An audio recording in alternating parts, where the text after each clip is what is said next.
সম্প্রতি সামাজিক মাধ্যমে একটা পোস্ট খুব ভাইরাল হয়েছে, যা দেখে আমি একটু তাজ্জব বনে গেছি যে রাজ্যটাতে কি চলছে।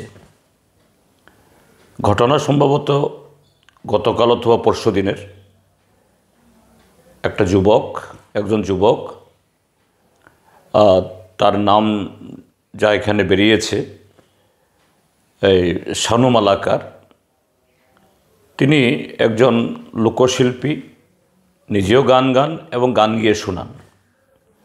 তার সাথে শারীরিক কসরত দেখিয়ে মানুষকে খুশি করে আনন্দ দিয়ে তিনি 2-4 পয়সা তিনি জমান।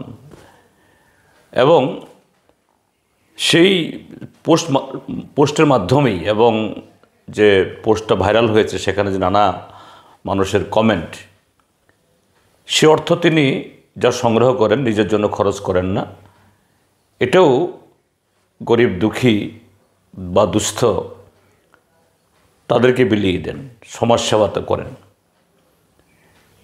এখন সেখানে যে ঘটনাটি ঘটেছে, একজন যুবক নিজেকে রাষ্ট্রবাদী পরিচয় দিয়ে সরাসরি তাকে বলছে যে গানটা এই শানু মালাকার সেদিন শোনাচ্ছিলেন সেটা একটা ভক্তিমূলক এবং মানবতার আহ্বান, কিন্তু সেই গানের একটা কলিতে আল্লাহ বা এরকম কিছু কথাবার্তা আছে। কেন আল্লাহর নাম নেবে? কেন আরেকটা ধর্মের আরাধ্য সেরকম ব্যক্তিকে তার জয়গান করবে? এটা ভারতবর্ষ, আর আল্লাহ মানেই হলো বা যে ধর্মের অনুসারী তারা জেহাদি। ভারতের মাটিতে এরকম গান গাওয়া যাবে না। এবং তাকে প্রায় বর্তমান সময়েতে এই সাম্প্রদায়িক শক্তি যেরকম একটা সম্প্রদায়কে হুমকি দেয়, পাকিস্তানে চলে যাও, ভারতবর্ষে থাকতে পারবে না, এটা নির্দিষ্ট কোনো একটা সম্প্রদায়ের দেশ, অসংখ্য লোকের সামনে এইভাবে তাকে হুমকি দিয়ে যাচ্ছে, প্রায় মারমুখী। সম্ভবত এটা ভিডিও ক্লিপে দেখা যায়নি, কিন্তু কয়েকটা পত্রিকাতে উঠেছে, তার উপর দৈহিক আক্রমণ হয়েছে। কিন্তু এখন অবধি এই আক্রমণকারী ব্যক্তি স্বাধীনতার উপরে, একজন মানুষের যে নিরীহ মানুষ তার স্বাধীনভাবে তার বক্তব্য উপস্থাপন করার, মানুষের কাছে যে ভাষাতেই হোক, ভক্তিমূলক গান, এটা হিন্দু হোক, মুসলমান হোক, খ্রিস্টান হোক, বৌদ্ধ হোক, সেই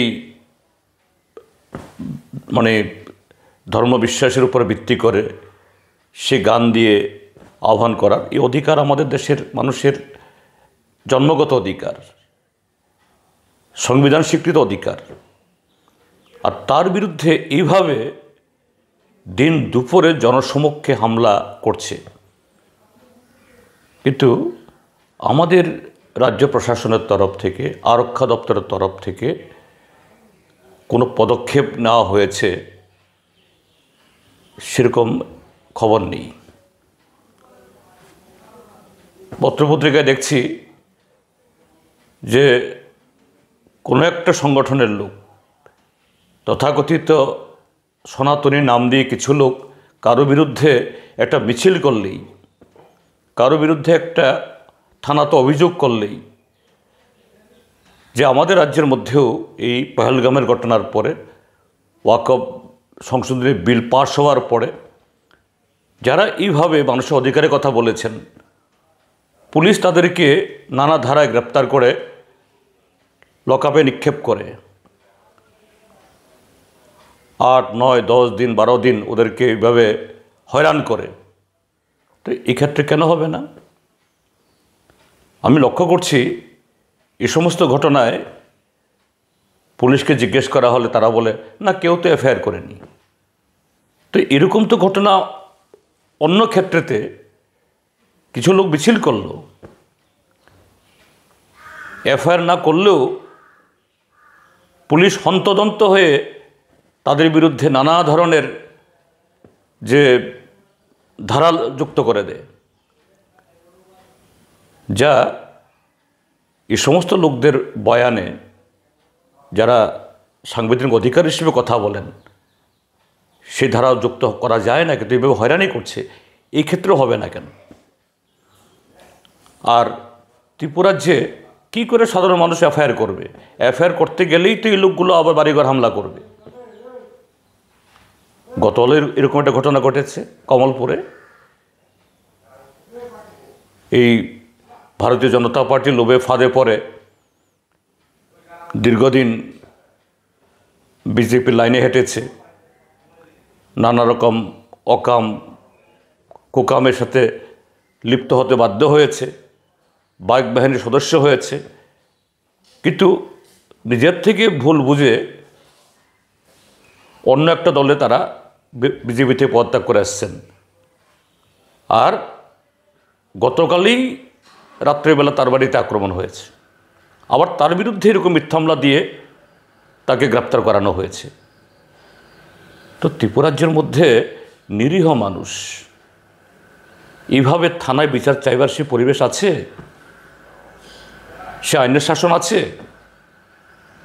আমি স্বনির্বদ্ধভাবে আমাদের রাজ্যের বর্তমান পুলিশ প্রশাসন, তার মাথায় একজন অত্যন্ত সৎ এবং দক্ষ অফিসার এখন বসেছেন, তার কাছে অনুরোধ করব এবং সরকারকে অনুরোধ করব যে এই শানু মালাকারের উপরে যে আক্রমণকারী দুষ্কৃতী, একজন নাগরিকের ব্যক্তি স্বাধীনতা, তার উপরে সে আক্রমণ করেছে এবং সরাসরি যে একটা নির্দিষ্ট ধর্ম মানেই হলো জেহাদি, তাদের উপাসনালয় মানেই হলো এটা সন্ত্রাসবাদীদের আখড়া, তাদের পাকিস্তানে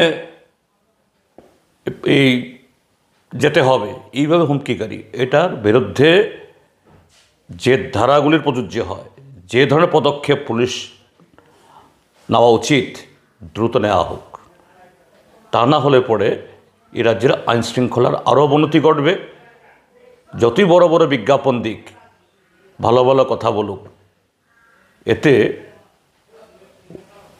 রাজ্যের আইনশৃঙ্খলার পরিবেশের এবং মানুষের মধ্যে সংহতি এবং এই কি বলে সাম্প্রদায়িক সৌহার্দ্যের এতে উন্নতি হবে না, বরঞ্চ ক্ষতিই হবে। কাজেই এটাকে ছোট করে দেখা না, আমি অনুরোধ করব সরকার দ্রুত পদক্ষেপ নিক শানু মালাকারের